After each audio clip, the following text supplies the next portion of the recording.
Hi, everyone. My name is Rob Doggett. I'm with the International Yeats Society and the State University of New York at Geneseo, and I'm here today to talk with my friend Alexandra Poulain. How are you, Alex? Good to see Yeah, you. hi Rob. I'm well. Good to see you. How are you? I'm all right. We're still we're all under some lockdown a bit with the pandemic going on. So I know it's really tough right now, but it's nice to be able to do some of these Zoom chats and get to talk about some Great. poetry. Yeah. And so we're going to talk today about, fantastic poem, Adam's Curse. But before we start talking about the poem, I wanted to mention, of course, your book came out fairly recently, 2016, Irish Drama, Modernity, and the Passion Play. That came out with Palgrave in 2016. And you're currently a professor of postcolonial literature at the New Sorbonne.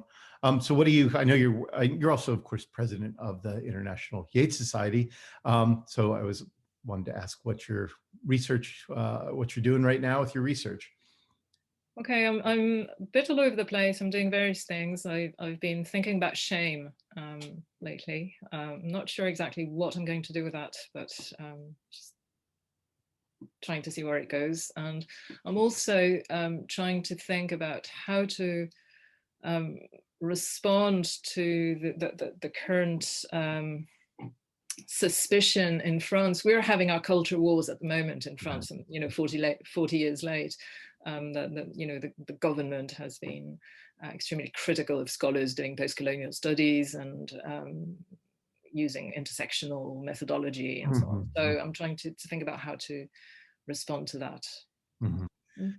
Well, but we'll talk about something. Maybe it's more. I don't know if this Maybe. poem is cheerful. There's a, it's fun to talk about. But so what is? Oh, I always ask people why they chose the poem they did. So why did you choose Adam's Curse? okay. I guess I'm a theatre scholar, Hmm. and this is a poem I relate to because it's very theatrical, um, in a way that is very different from what Yeats does in his theatre usually. There's none of the sort of ritualistic um, mystery of the dance plays or anything. It's more it's a conversation, so it's a poem about a conversation.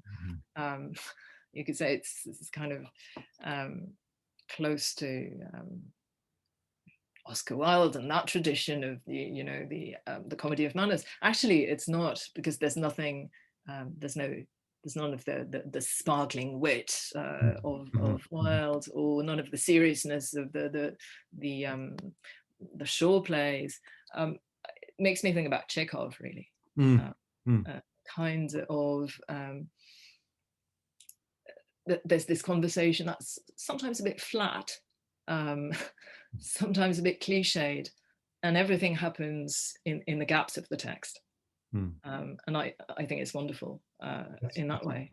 that's interesting to think about the gaps in the text, and it's, Mm. of course, people always talk about this as as a poem that was influenced by his time in drama in the early 1900s, and also as a kind of transitional poem, sort of moving away from the kind of Celtic, that dreamy Yeah, kind of Celtic twilight. And sometimes I think the narrative's a little too neat on this one, but that is the kind yeah, of idea. absolutely. This is Yeah. the transition for Yeats. No, it is very much. He wrote it in 1902 and it was published in 1904 in the Seven Woods, Mhm. and he is getting away from this very ornate diction of the. It's still early Yeats, but he is transitioning towards a more a terser kind of diction, a sort of, I suppose, more modernist kind of diction, and and this is what he talks about. This is the explicit topic of the poem. Mhm. It's a poetic manifesto. He's talking about how he sees his own work as a Mhm. poet, and Mhm. in fact, the poem is very often quoted because of that, because this is where he articulates this aesthetics of studied simplicity. Mhm. Um, so of course it is that very much. Well, Um, let's take a look at it. yeah, I'm sharing my screen. Here we go. Should have it. No, that's Bebo. There we go. That's the right one. there you go. Text from my sister-in-law. All right, so there we go. So if you don't mind, could you read the poem for us first? Yeah, Although I will allow you to read it from the start. There we thank go. you. Adam's Curse. We sat together at one summer's end, that beautiful, mild woman, your close friend, and you and I, and talked of poetry. I said, a line will take us hours maybe, yet if it does not seem a moment's thought, our stitching and unstitching has been naught. Better go down upon your marrow bones and scrub a kitchen pavement, or break stones like an old pauper in all kinds of weather. For to articulate sweet sounds together is to work harder than all these, and yet be thought an idler by the noisy set of bankers, schoolmasters, and clergymen the martyrs call the world. And thereupon that beautiful, mild woman, for whose sake there's many a one shall find out all heartache on finding that her voice is sweet and low, replied, to be born woman is to know, although they do not talk of it at school, that we must labor to be beautiful. I said, it's certain there is no fine thing since Adam's fall, but needs much laboring. There have been lovers who thought love should be so much compounded of high courtesy that they would sigh and quote with learned looks precedents out of beautiful old books. Yet now it seems an idle trade enough. We sat, grown quiet at the name of love. We saw the last embers of daylight die, and in the trembling blue-green of the sky, a moon, worn as if it had been a shell, washed by time's waters as they rose and fell about the stars and broke in days and years. I had a thought for no one's but your ears, that you were beautiful, and that I strove to love you in the old highway of love, that it had all seemed happy, and yet we'd grown as weary-hearted as that hollow moon. Thanks, Alex. It's a really nice reading of that. I think in your reading, we can hear the way what you were talking about at the outset, the influence of drama Mm. on this poem and the way it is a conversation. I think it's interesting too. When I've read it, and I won't, I won't say where this occurred, but I was studying with someone who was very traditional Yeats scholar who asked me to read the poem in class, and I did a pause at the end of after idle trade, as you did. When we move into this, we sat grown quiet. I think that pause is really suitable for the way the piece works as this kind of conversation where we get the sort of direct speech and then the sort of pulling back. But this professor said I was kind of adding something to the poem, that I was sort of trying to infuse it with something that's not there. I just wonder what you think of that as you're reading this poem, and sort of I, the way of reading this poem. Yeah, if you comment on that. well, as I think the blank is there. It's written. So it wants reading. I think it needs to be performed. And Helen Wendler has this reading, which I think works really well. I don't want to give the game away too early, but that the silences are the really important moments. And I think she's absolutely right. Because as in theatre, what you say out loud is not the whole story. There's what you say, there's what you mean, there's what you intend for one person to understand, and then there's what you expect this person to reply, and sometimes they don't. I think that's right. And this poem, for me, it demands that kind of sense of it as a performance. Yeah, And I mean, absolutely. all of Yeats's poems are kind of often grandly rhetorical and sort of call attention to themselves as performances. But this one, it's a particular kind of performance, and you're right, it's the pause in drama, and that's exactly as you're reading. It just struck me like, oh, I can see this as theater, where pausing is so important. Yeah, that makes sense. Anyway, yeah, I always remember that moment. I was kind of, I was in graduate school still, and I was like, oh God, I think I messed up the poem. I always thought there should be a long kind of pause there. Anyway, I'm glad to hear Also, you. you know, one response to this would also be that there's no right way of reading any one poem. It's like a musical score. He talks about stitching sounds, articulating sounds.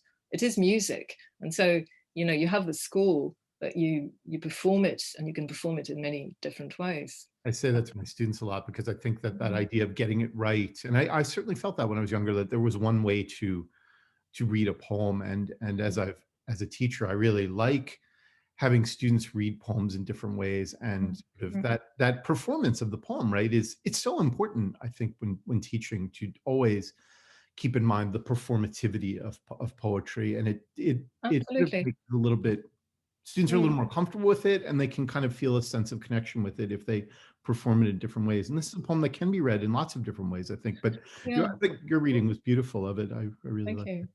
I think one thing about it, one technical aspect, is that the number of enjambments, of run-on Mm. lines, and there are so many ways of doing this, from running literally from one line to the next, to pausing extensively as if it was an end-stop line, to a sort of middle ground. And again, I think it's a matter of individual performance, and there's no right way of doing it. There's this, you were talking about this kind of studied simplicity before, and as with a lot of Yeats poems, we sometimes forget the rhyme scheme, and it's really conventional, right? A A B B. Yep. I mean, it's just couplets going on, but it feels so natural as you're Absolutely, listening to it. yes. Yeah. Of course, he does what he says.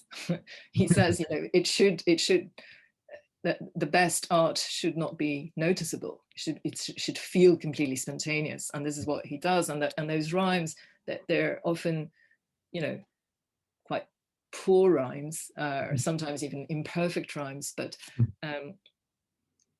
it and of course the couplet, the rhyming couplet, is like the simplest, as you say, the possible rhyme scheme, which gives the sense of spontaneity and easiness, and of course it's anything but spontaneous. Right. But well, let's go through it. I often give a little background of this. The we. yeah.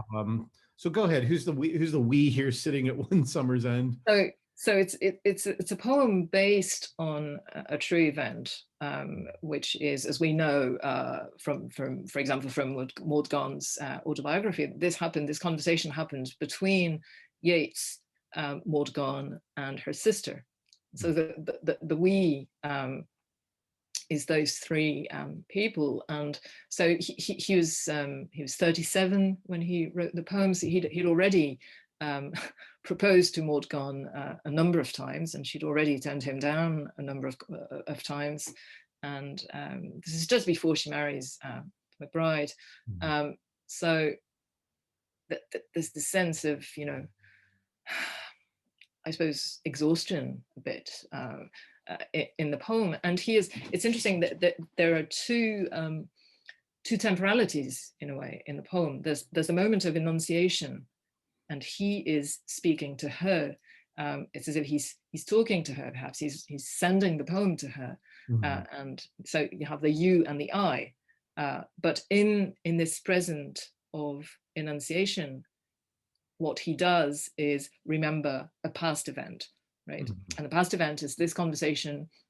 We don't know exactly how long ago it was, at One Summer's End, and he says it happened.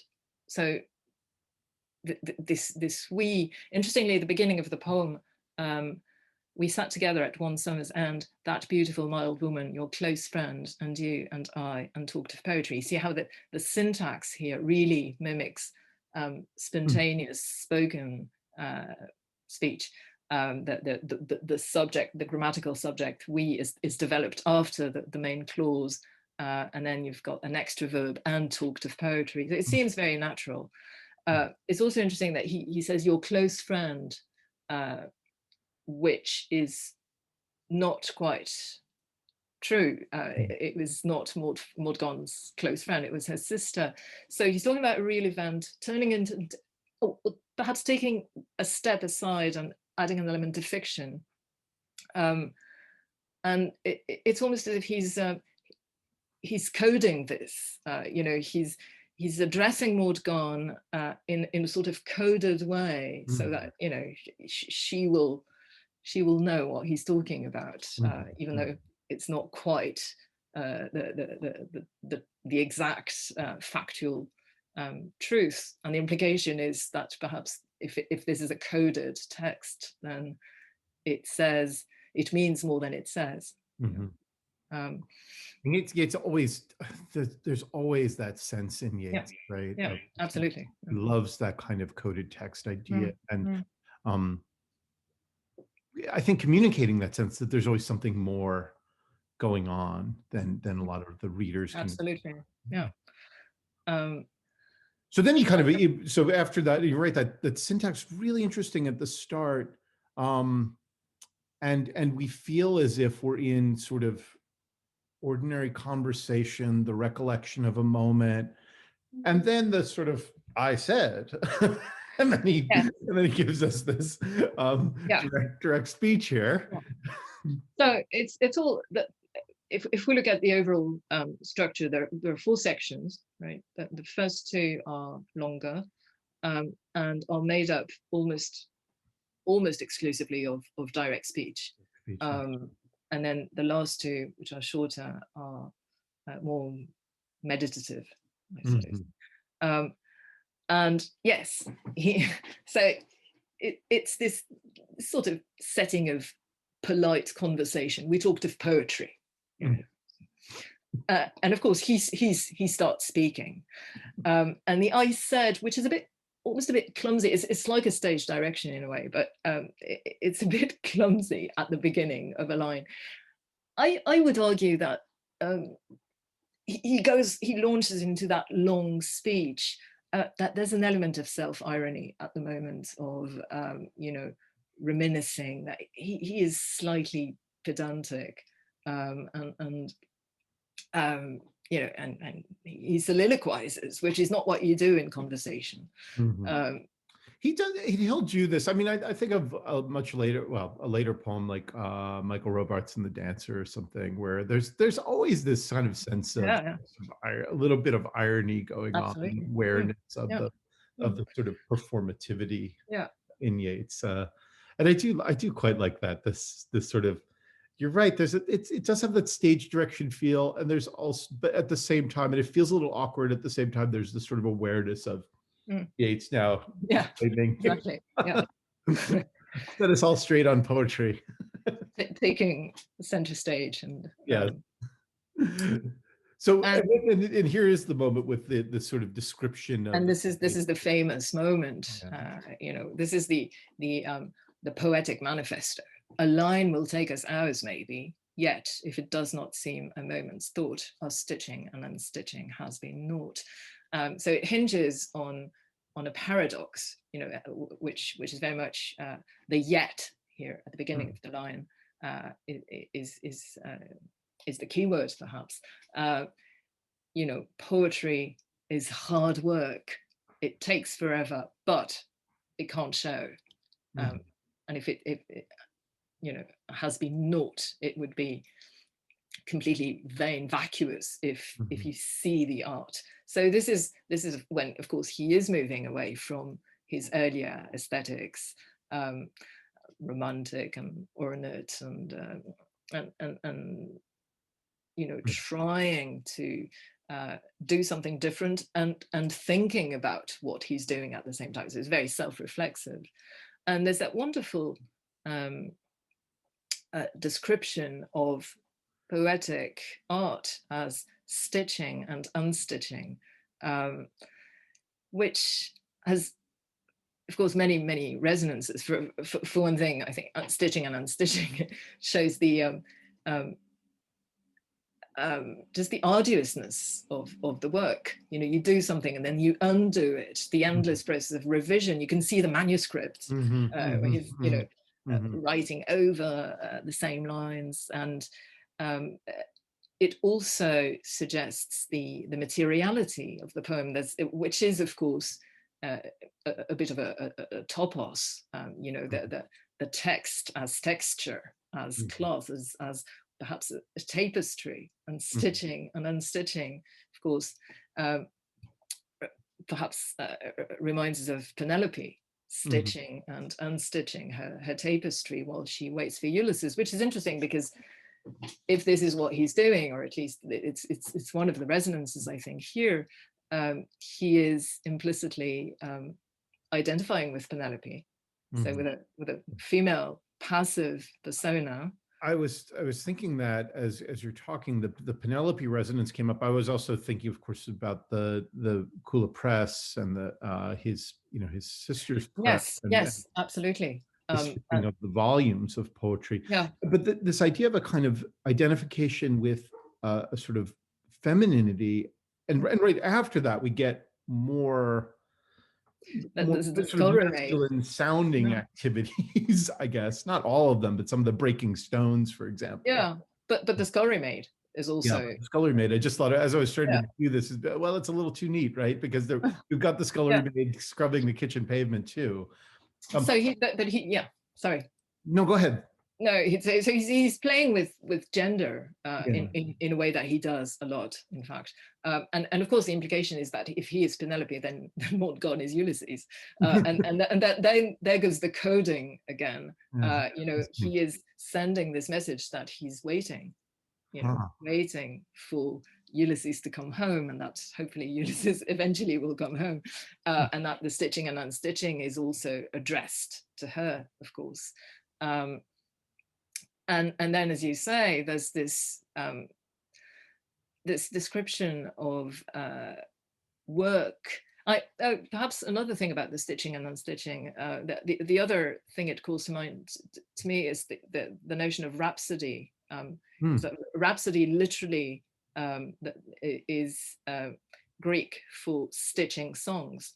The rhapsodist was, you know, those itinerant minstrels who would go from town to town, from village to village, or whatever they had, and sing songs, epic poems that they had memorized, and improvise in between. And improvising was the stitching together of songs.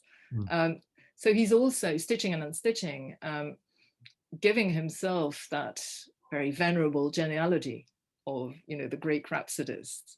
And I hadn't thought about that, but that makes sense to me. All of these kinds of arts set against sort of more mundane labor. Yeah, absolutely. And this is what he does afterwards, you know, is to say, well, my work is so hard. He compares himself to more physical, physically exposing kinds of work, in, again, a way that I think is slightly over the top and retrospectively a bit self-ironic. Better go down upon your marrow bones and scrub a kitchen pavement, or break stones like an old pauper. I mean, come on. You know, in all kinds of words, and you can hear that there's this enjambment here, the marrow bones. You can hear the creaking, the break stones, and this plodding spondy at the end of the line. You know, so arduous, like an old pauper. I mean, you think of the famine roads or something. Yes, in all kinds of weather. And And he goes on, for to articulate sweet sounds together is to work harder than all Yeah, these. the difference in the sound qualities there, you're right. It's amazing that to articulate sweet sounds together is to work harder. It's much harder. Yeah. Um, and of course it's sweet sounds. Yes, you're right, because about the alliteration here, the very melodious sound, but it's still harder, you know. It's also interesting that this word articulate, in a way, it is not, I think, not used in the abstract sense of, you know, articulating a thought, but really it's as if sounds were cogs in a Mm, machine that you had to articulate together. That it's very hands-on. It's very concrete in a way, mhm. if this makes sense. Yeah. Um, and again, you have this paradox here, with the same word here at the end of the line, yet and yet Mhm. be thought an idler by the noisy set of bankers, schoolmasters, and clergymen, etc. So this yet here, which responds to the earlier yet at the beginning of line 6, um, articulates this corresponding paradox, that the consequence, you know, I work really hard, but because my work is so good, it doesn't show, so I get no recognition for it. Mhm, mhm, Um, and then you have this this familiar, I suppose familiar retrospectively, because when he is writing this, it's got a new theme, but you know, the Philistines, what do they know? The noisy set, the bankers, the materialistic Philistines, and schoolmasters and clergymen, of course, are those who deal in doxa, mhm, and the poet deals in paradox. mhm, mhm, What do they know? The martyrs called the world, and you can see all this contempt. Yeah, Yeah, and um, coming in with the sort of middle class. There seems to be this kind of middle yeah, class labor that is exactly. set against the kind of Mhm. labor that he is doing, which is apparently harder, and yet it has to not show the labor, this kind of effortlessness in it. Um, yeah, it's Exactly. really interesting here. So, um, and then we get another kind of stage direction. This one's a bit longer. Well, before the stage direction, Okay. there's a blank, Hmm. right? And it stops here, and this line is cut in two halves, um, and the couplet itself is broken open, and it's a really imperfect rhyme. Clergymen Benjamin thereupon. thereupon, yeah. It's, Yeah. Um, so there's a sort of dissonance here, and I think what's going on here. I mean, why has he said all this? Okay, he's talking about his art, but he's very much talking to Maud Gonne, Mhm, mhm, and, you know, making this very self-aggrandizing picture of himself as the heroic, suffering poet who, because he's so good and because his art doesn't show, gets no recognition. And of course, he's waiting for her to contradict him, to say, no, you know, you are recognized, I recognize you. Perhaps he's waiting for her to sympathize, mhm, mhm, um, but she doesn't. So this is what happens in the gap. This is what happens in the silence. Um, and and you're right. There's this stage direction, and thereupon the slightly um,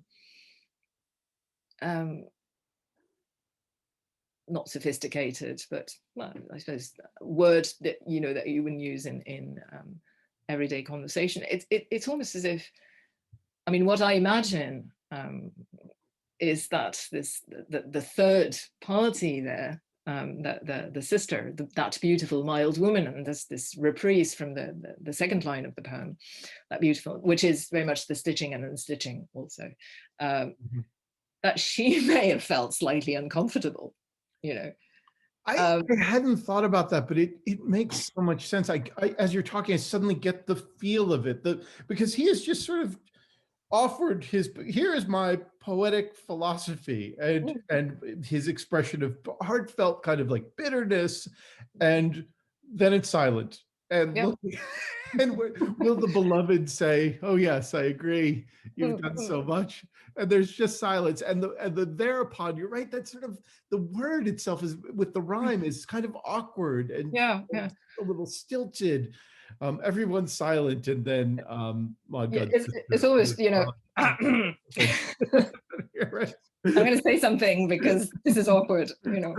Um, and it's a bit, there's a bit of padding at this stage, you know, that beautiful mild woman for whose sake there's many a one shall find out all heartache. It's padding, and it's perhaps also something else, because he is describing this other woman um, with very in very admiring tones, and talking about her beauty and her mildness and her beautiful voice, and the fact that people will be lovesick for her.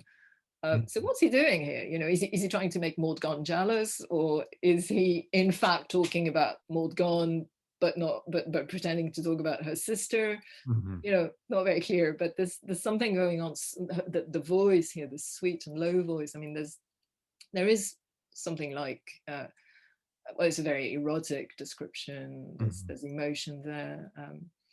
That's one of those moments where you sort of feel as if we're back in some of his earlier 1890s kind Yeah, of poetry. absolutely. There's also the echo here of the sweet sounds, the sweet voice, so the poetry of her voice. Um, yeah, that this, but you're right about the sort of padding here in the stage direction, and it ends with that. So the lines are so sort of sonorous here and melodic. There's many a one shall find out all heartache on finding that her voice is sweet and low. Replied, and then Yeah, the replied is that almost like that thereupon, so it's yeah, bracketed that yeah. thereupon and replied. Exactly. Bit pedestrian here. Um, and in fact, she replies with something like a truism, really. You know, it's hard to be a woman. Yeah. Um, well, perhaps there's more to it, you know, because it's also a way of saying, you know, you think you have it hard with your poetry, but you don't realize what it is to be a woman. So that, of course, at a more philosophical level, I mean, it's also a conversation about beauty and the Mhm. work that goes into beauty, and perhaps she's even talking about the the standards of beauty that are imposed on women, and you know that sort of difficulty. But it's a bit flat. To be born woman is to know, although they do not talk of it at school, and again you have this rhythm of, you know, improvised spoken Mhm. conversation here. And um my students do, when I ask about this in class, my students, a lot of students will say, well, that's, you know, the kind of message of the beauty industry is sort of that you're supposed to look as if you wear makeup that's designed to look as if you're not wearing makeup, and this sort of natural beauty. It's supposed to be a kind of natural beauty. So that I think that that line, my students, it often resonates with them, and helps to sort of get at the paradox we were talking about earlier with poetry, the idea that a lot of labor goes into it, and yet it's yeah, supposed to look as if there's not labor. But then we yeah, get the sort of the speaker again, the Yeats kind of figure. I said, yeah, again. Mm. Again, yeah, awkward diction here. I said, Mhm. but it's almost as if he's asserting himself again. You know, he's Yes. trying to take control again, and he's trying once more. All right, it's certain there is no fine thing since Adam's full, but needs much labouring. Mhm. Again, countering with his own kind of cliche, and perhaps it's not entirely. Uh, a good idea to use the word thing when she's Mhm. just been talking about herself and Mhm. her beauty. Mhm. There's something a bit awkward there. Um, um, and here, the title, of course, becomes explicit, since Adam's full but needs much labouring. So it's a massive generality, really. Mhm. All hard work, well, all beauty takes hard work. Mhm. Um, and he veers into something slightly different at this stage. he starts talking about love. There have been lovers who thought love should be so much compounded of high courtesy that they would sign, quote, etc. And basically, I think he's talking about, courtly love, Yeah. the protocol of courtly love, where the man adores the woman and woos her in vain for forever, and woos her with poetry and songs, and which is very much, of course, what he has been doing with Maud Gonne the whole time. Again, here, an element of self-irony. He makes those lovers slightly ridiculous and perhaps a bit futile. They would sigh and quote with learned Learned looks. looks. There's some, Yeah. the sighing here, associated with lovers, of course, reminds me of the Jaquith's soliloquy in As You Like It, the lover sighing like furnace with a woeful ballad to his mistress eyebrow, and the learned looks. I mean, they are pedantic and vaguely ridiculous, really. And that idea of sort of imitation here. Yep. And it's interesting. I mean, that a lot of the sort of courtly love tradition he's talking about is formalized. I mean, part of it is the ability to follow these kinds of rituals, these precedents, this kind of mannerly tradition. At the same time, it's revealed here as sort of empty and hackneyed and cliched. And the end, we get the sort of shift, of course, right into an idle trade enough that the yes. here. Yeah. But he seems to now recognize that there's really no point, and it's a bit outdated, perhaps, or just futile. So there's something much more melancholic at this stage. We've gone from a kind of frustration and anger at the beginning to this kind of melancholy. But again, of course, he is asking for sympathy, and asking for, probably hoping for, a response. Well, and I think about what you said about the previous line break and what we were talking about. I'm sorry, stanza break, and what we were talking about at the outset regarding this moment. The slowing down, and it makes sense. It makes sense to me now why I've always felt as if that break needs a longer pause, because I think the silence makes a lot of sense here. This sort of, again, he's just spoken, and that there's this sort of awkward, like, will she reply? Like, will she step in and say, I understand. It was, I know that I understand what you're saying about the nature of love and this kind of sharing in this melancholy. And yet there's just this silence. Yeah, exactly. Yeah. And again, of course, it was coded, because talking about courtly love, he is talking about their relationship. And she doesn't give any indication of understanding the code. Of course she does, but she doesn't acknowledge.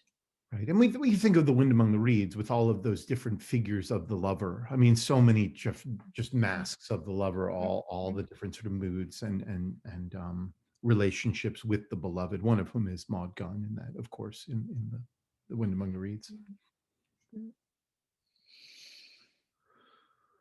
So there's this blank, and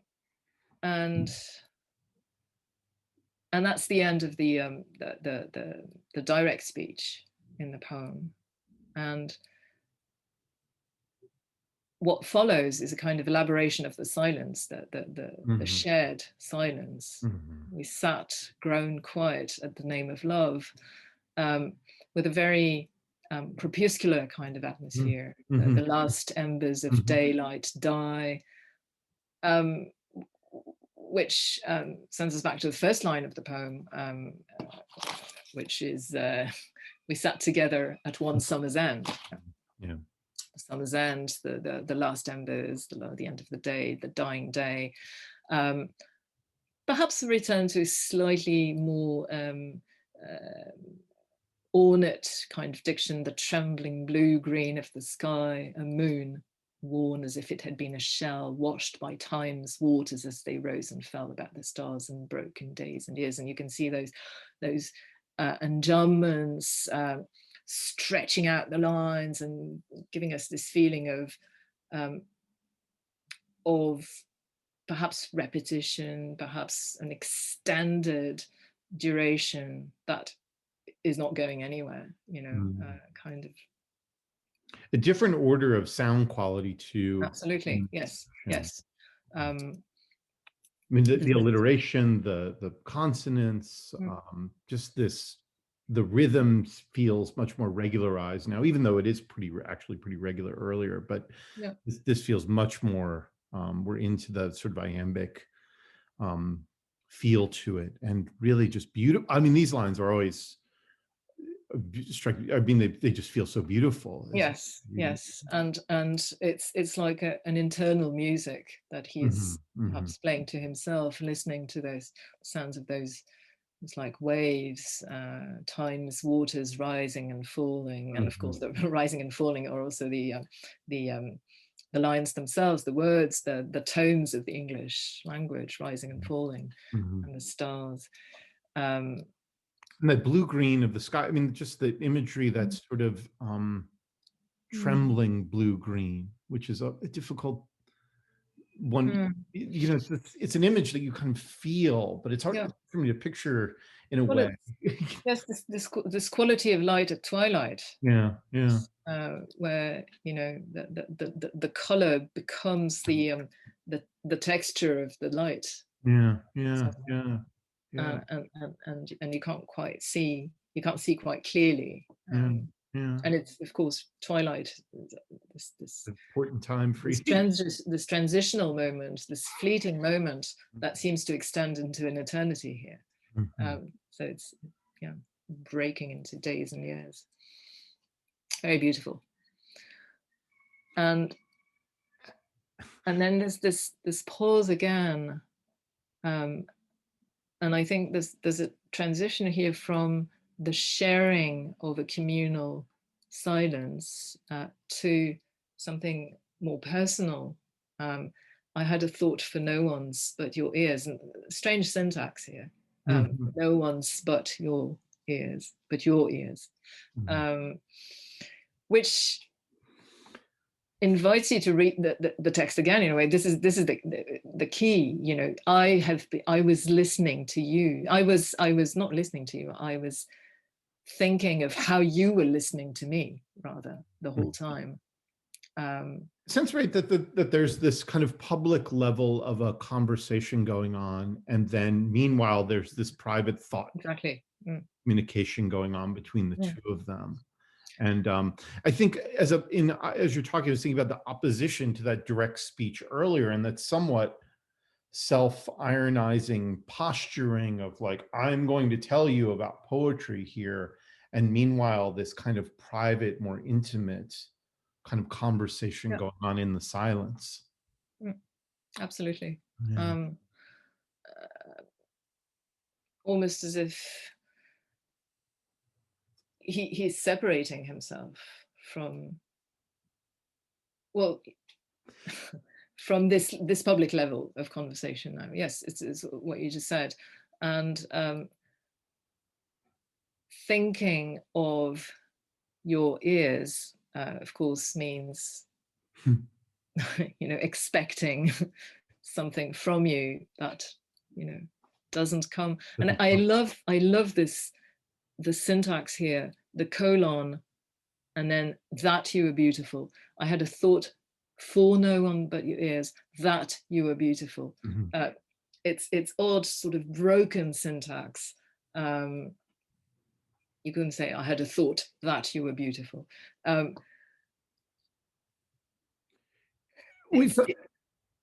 on. Well, one of the things that always strikes me about that line is it's so direct then after the colon. Yes, exactly. And it's not what one expects in poetry. We usually don't say the beloved is just, we don't just say, oh, you're so beautiful, right? We go about it more indirectly, right? But here it's just this direct, and it feels so so genuine in this moment. And Yes, I think the because of sense, course he's been saying, he's been talking about beauty and using Mhm, that word beautiful a number of times, about the other woman. Um, mhm, mhm. and and this is the the public thing. And then, as you say, there's something almost exceedingly simple and almost blunt, Yeah, that you were beautiful. yeah, And all this talk of beauty, of another beautiful woman, of the beauty of poetry, of beautiful work, etc. Really, what I was thinking about is your beauty. You were beautiful. yeah. We get Um, all this kind of in the poem. As we're talking about it, we get this whole like so much of history of aesthetics in the background, and we could spend much more time talking about all of the ways in which this poem is about the aesthetic, and then just this simple, yeah, but it doesn't matter because I thought you were beautiful. And that, that very human kind of yes. response here. And then of course he makes the point explicitly that he was talking about himself when he was talking about about courtly love, that I strove to love you in Yeah. the old highway of love. And the old highway of love, again, there's something a bit slightly mocking perhaps about it. The old highway of love. I mean, it's the old way. It's as if he realizes he's a bit redundant, um, Yeah. uh, that it had all seemed happy, and yet we're grown as weary hearted as that hollow moon. Um, and there's this pluperfect there. It had all seemed happy, Mm-hmm. and a moment of realization that perhaps this was an illusion. Um, and it ends with that pathetic fallacy of the hollow moon, which Mm-hmm. Mm-hmm. is an image of their hollowness, their weary-hearted hollowness, the state of Captured in friction. that sort of, again, rather weak word happy, right? That just there, this sort of banality of that word. Yeah, also. And the Mm, pluperfect, as you mm, said, it all seemed happy. And then, yeah, and the pathetic fallacy at the end. mm, mm. Um, there's so much, there is such a theatrical quality about that. I mean, because you just imagine the standing there, and then the stage starts to Yeah, grow and yeah. gets dark, and that's so we trail off looking up at the looking up at the moon. And at the end, at the same time, it is poetry. I mean, you get Oh, yeah. this and, which is like I suppose an internal monologue, which also has a theatrical quality, but on a different stage. I mean, you could do it as theatre, um, But it's poetry. That's right. but it's very much poetry, and playing with those different emotions, different moments, different stages, Mhm, um, mhm, different voices. mhm. Well, that was a lot of fun. That's the most fun I'm going to have on Zoom all day as I go to Great. other Zoom meetings today. So, Well, me too, uh, definitely. yes, Thanks very much. I Yeah. enjoyed that a lot, Alex. I love the poem, and I think it's just really your conversation about really opened up a lot of new ideas. I'm really excited to go teach it. So, Okay. thank you. Thank you, Rob. See you soon. Take care.